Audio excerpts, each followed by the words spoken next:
Hello and नमस्कार दोस्तों, स्वागत है सभी का सीबीएसई दोस्त चैनल में।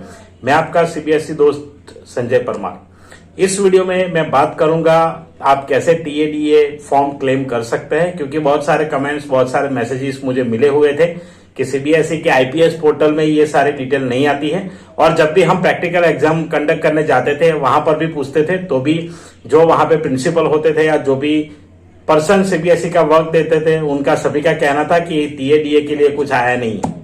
तो अब इसका मैं आपको पूरा गाइड करूंगा कि इस तरीके से आपको मिल सकता है, क्योंकि इसका भी एक ऑप्शन है। हम ऑलरेडी क्लेम कर चुके हैं और ये जब भी प्रोसेस होगा तब मिलेगा। तो किस तरीके से करना है, इसका ऑफिशियल नोटिफिकेशन भी जो भी सीएनएस है इवेल्युएशन के लिए, या तो फिर जो भी प्रैक्टिकल एग्जाम सेंटर था, जो स्कूल था, उनके प्रिंसिपल को इन्फॉर्मेशन भेजी गई है। तो इस वीडियो में हम पूरा डिटेल देखेंगे कि टर्म 2 जो पिछले साल का था वो जो पेंडिंग है वो भी कैसे क्लियर होगा आपका टीएडीए बिल के साथ, और टीएडीए बिल आप किस तरीके से कर सकते हैं, भर सकते हैं। तो उसकी पूरी जानकारी मैं दूंगा, किस तरीके से भरना है वो भी बताऊंगा। पूरी जानकारी आपको वीडियो में मिलेगी। तो वीडियो लाइक जरूर कीजिए और शेयर कीजिए सभी दोस्तों के साथ जो भी सीबीएसई के बिल पेंडिंग अभी है या तो टीएडीए क्लेम करना चाहते हैं। आप क्लेम नहीं करेंगे तो सीबीएसई उसको एंटरटेन नहीं करेंगे, तो आपको क्लेम करना है और क्लेम करेंगे तो कुछ ना कुछ तो जरूर आएगा। तो चलिए शुरू करते हैं किस तरीके से करना है। तो सबसे पहले बात करते हैं कि इस वीडियो के जो कुछ टॉपिक्स है, क्या क्या स्टेप्स उसमें इन्वॉल्व रहेंगे। तो सबसे पहले इंपॉर्टेंट डेट्स जो है हम बताने वाले हैं आपको टर्म 2 एग्जाम के लिए जो सीबीएसई की ओर से दिया गया है। इसके अलावा जनरल क्या होता है वो भी बात करेंगे।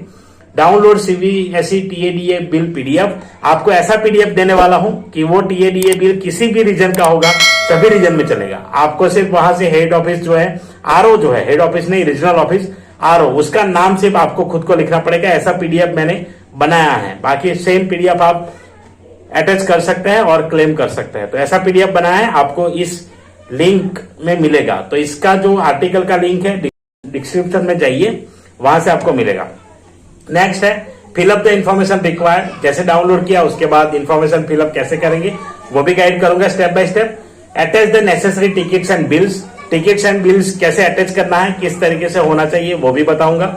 उसके बाद है अटैच नेसेसरी डॉक्यूमेंट्स, क्या क्या डॉक्यूमेंट्स चाहिए उसके बारे में भी बात करेंगे। Get it sign by the authorities, authorities कौन है, किस तरीके से आप साइन करा सकते हैं, उसको अप्रूव करा सकते हैं आपके ओर से, वो भी देखेंगे। और send it to the concern RO, और लास्ट में सेंड करना है वो तो कंसर्न आरओ का आपको एड्रेस मिलेगा, तो एड्रेस के ऊपर आपको सेंड करना होता है। तो चलिए शुरू करते हैं। सबसे पहले बात करेंगे किस तरीके से आप डाउनलोड करेंगे। तो डाउनलोड करने के लिए यहां पे आपको ये मिल जाएगा सीधा लिंक। तो इस लिंक पे जाइए और इस लिंक पे जैसे क्लिक करेंगे आपको पीडीएफ मिलेगा। तो इस लिंक पे क्लिक करना है और पीडीएफ को डाउनलोड कर लेना है। इस डिस्क्रिप्शन में आपको मिलने वाला है, तो डिस्क्रिप्शन में जाइए और डाउनलोड कर लीजिए। चलिए, तो इसको फिलअप करने की इंफॉर्मेशन मैं आपको देता हूं। ये रहा पीडीएफ। तो कुछ इस प्रकार का पीडीएफ आपको मिलेगा। सबसे पहले टॉप में क्षेत्रीय कार्यालय हिंदी में आपका जो भी रीजनल ऑफिस पड़ता है, हम गुजरात से बिलोंग करते हैं, तो यहाँ पे हमारा जो आरओ है वो है अजमेर। तो यहाँ पे हम अजमेर लिख देंगे, हिंदी में भी और इंग्लिश में भी, तो दोनों में आपको लिख देना है।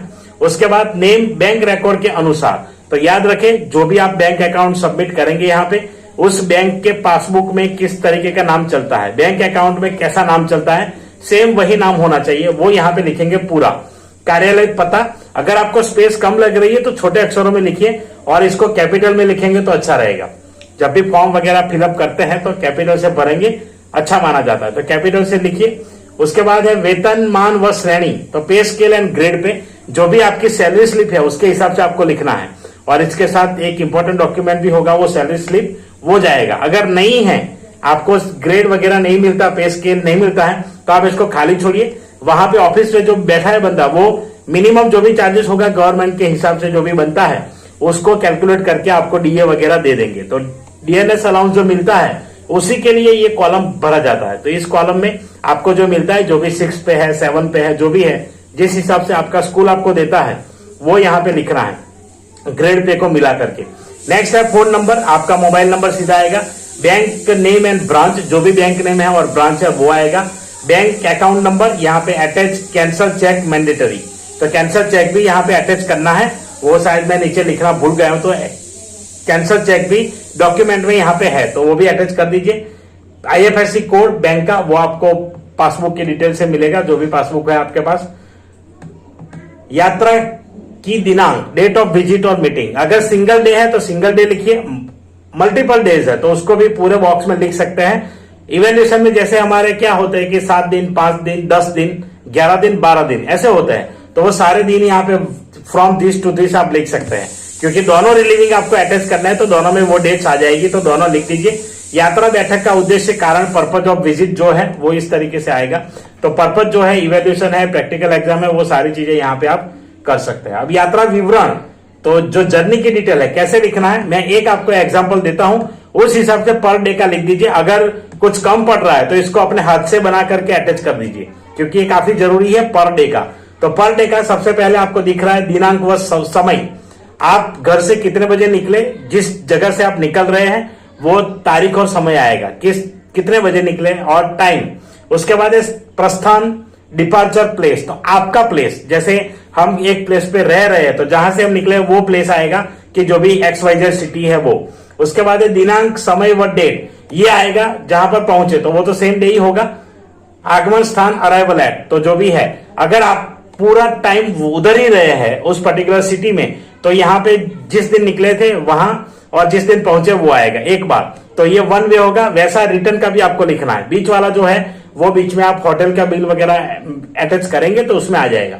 तो यहाँ पे लिखना है दिनांक, समय, किस टाइम आपने रिपोर्ट किया, तो अराइव्ड एट, कौन सी जगह पे आप गए, तो जो स्कूल है उसका छोटा सा नाम यहाँ पे लिख दीजिए, नाम आएगा। मोड ऑफ जर्नी, कैसे गए, बाय ट्रेन, बाय बस, खुद का व्हीकल यूज किया, अगर खुद का यूज करते हैं तो आपको यहाँ पे सारे डॉक्यूमेंट्स, RC बुक की एक कॉपी और जो भी आपने टोल टैक्स वगैरह जो आपने पे किया होगा उसके जेरोक्स यहाँ पे ओरिजिनल लगा दीजिए एक अलग शीट पे, और जो अलग शीट होता है उस पे लगा करके आपको अटैच करना है फॉर्म के साथ। दूरी, डिस्टेंस, किलोमीटर, तो जो भी जनरल डिस्टेंस है वो आप लिख दीजिए। किराया, टिकट अगर आप लगाते हैं तो टिकट के हिसाब से ही यहाँ पे आपको फेयर मिलने वाला है, तो वो फेयर लिख दीजिए कितना हुआ। और टिकट नंबर, अगर टिकट पे नंबर दिख रहा है, नंबर है, तो वो टिकट नंबर यहाँ पे आएगा। तो ये हो गया जाने का। सेम आप जब स्कूल से निकलेंगे शाम को काम खत्म करके, अपनी ड्यूटी खत्म करके, वो आएगा, तो वो डेट और दिनांक तो सेम रहेगा अगर सेम है तो। अगर चेंज है, आप इवेल्युएशन में गए और 10 दिन वहां रुक गए, तो यहाँ पे जब रिटर्न हुए उस दिन का लिखना है, या तो 5 दिन के बाद जब ड्यूटी खत्म करके निकले उस दिन का लिखना है। तो ये आएगा, एक होगा आपका आगमन और प्रस्थान, दो चीज होती है यहाँ पे, आगमन और दोनों चीजें लिखा है, प्रस्थान आगमन। वैसे आगमन प्रस्थान तो इस तरीके से रहेगा कि वहां से निकले घर पहुंचे, घर से निकले स्कूल पहुंचे, तो इस तरीके से आएगा।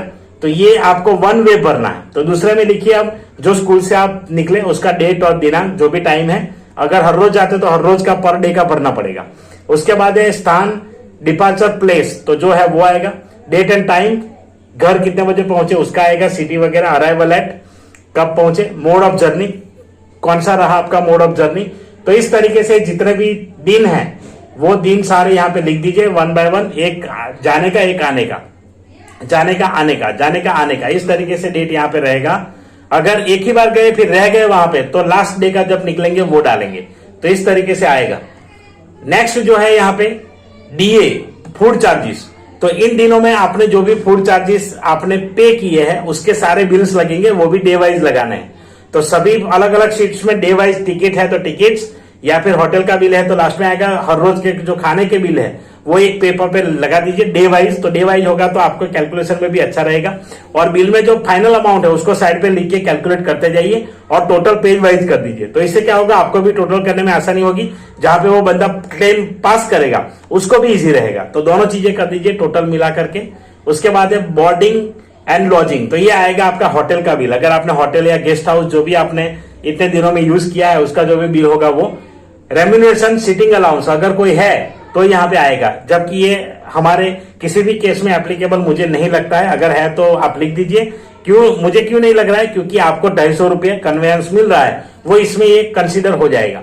कुल राशि और सब मिला करके, ऊपर वाला और टिकट वगैरह मिला करके कितना टोटल होता है वो यहाँ पे आपको लिख देना है। तो टोटल अमाउंट यहाँ पे होगा, इसको लिख देना है। अब आगे जो है दावेदार के हस्ताक्षर, तो यहाँ पे आप अपना साइन करेंगे यहाँ पे और डेट डालेंगे, जो भी डेट आप फिलअप कर रहे हैं। उसके बाद यहाँ जो खाली जगह छोड़ी है, खाली जगह जो छोड़ी है वहां पे आप क्या भरेंगे, तो यहाँ पे अगर आप इवेल्युएशन का क्लेम कर रहे हैं तो HE और CNS दोनों का साइन ले लीजिए और उसका अप्रूव करा लीजिए। अगर आप प्रैक्टिकल एग्जाम कंडक्ट करने गए हैं तो प्रैक्टिकल एग्जाम में जो प्रिंसिपल है स्कूल के उनके साइन करा लीजिए। तो इस तरीके से रहेगा। तो ये चीज यहाँ पे होगी। बाकी नॉर्मल चीजें पीछे जो लिखे हैं इंस्ट्रक्शंस वो आप पीडीएफ डाउनलोड करेंगे तो पता चल जाएगा। तो इस तरीके से आपको फिलअप करना है।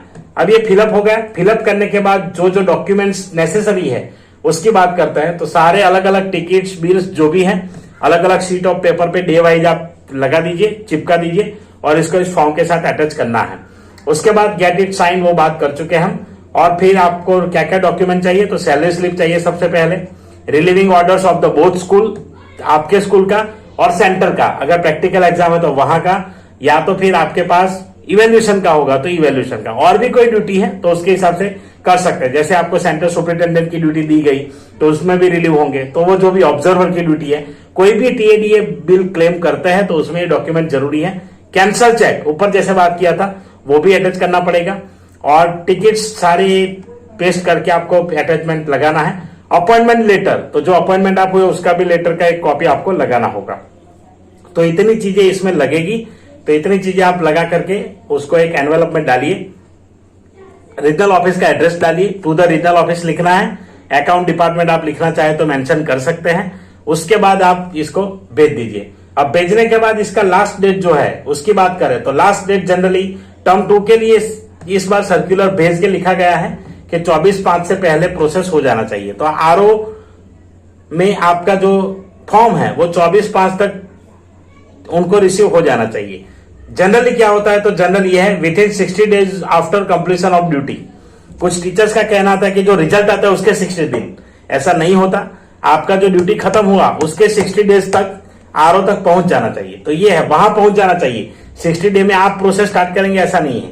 तो उसको मिला करके आप देख लीजिए, जितना भी दूर है आपका आरओ उस हिसाब से जल्द आप भेज दीजिए। तो मिनिमम 60 डेज का यहाँ पे टाइम मिलेगा।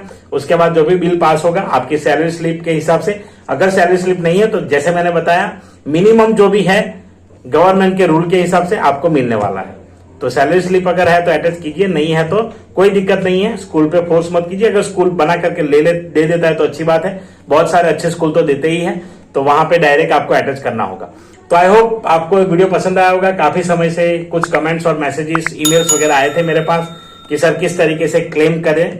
तो ये लीजिए, आपको मैंने गाइड कर दिया है। अब अगर इस बार समय निकल चुका है और सीबीएसई की ओर से कुछ आया नहीं, ये तो टर्म 2 एग्जाम जो 2022 वाले थे उसके लिए अभी विंडो ओपन है। आपने अभी तक क्लेम नहीं किया है तो फॉर्म नीचे पड़ा है, डाउनलोड कर लीजिए, जाइए स्कूल में प्रिंसिपल के साइन करवा लीजिए। अगर आपके पास प्रूफ है तभी ये कर पाएंगे, प्रूफ नहीं है तो नहीं कर पाएंगे। जो भी टिकट वगैरह अगर है और जो भी बिल वगैरह है तो मैनेज करवा लीजिए बिल वगैरह। और यहाँ पे आप जो भी बिल है आपके पास, आपने जिस होटल में भी स्टे किया था या जो भी खर्च आपने किया था उस होटल से बिल आप डिमांड कर सकते हैं, रिक्वेस्ट कर सकते हैं और फिर अभी भर सकते हैं। तो जो भी डिटेल आपके पास है फॉर्म भरिए और सेंड कीजिए सीबीएसई पे, वो उसके बाद इसको प्रोसेस करेंगे। तो आई होप आपको वीडियो पसंद आया होगा। लाइक जरूर कीजिए, शेयर कीजिए। जितने भी सीबीएसई के रिगार्डिंग ये ड्यूटी कर चुके हैं उन सभी तक मिलते हैं ऐसे इंटरेस्टिंग वीडियो में किसी और नए सेशन में। तब तक के लिए जय हिंद, जय Bharat. Thank you very much for watching.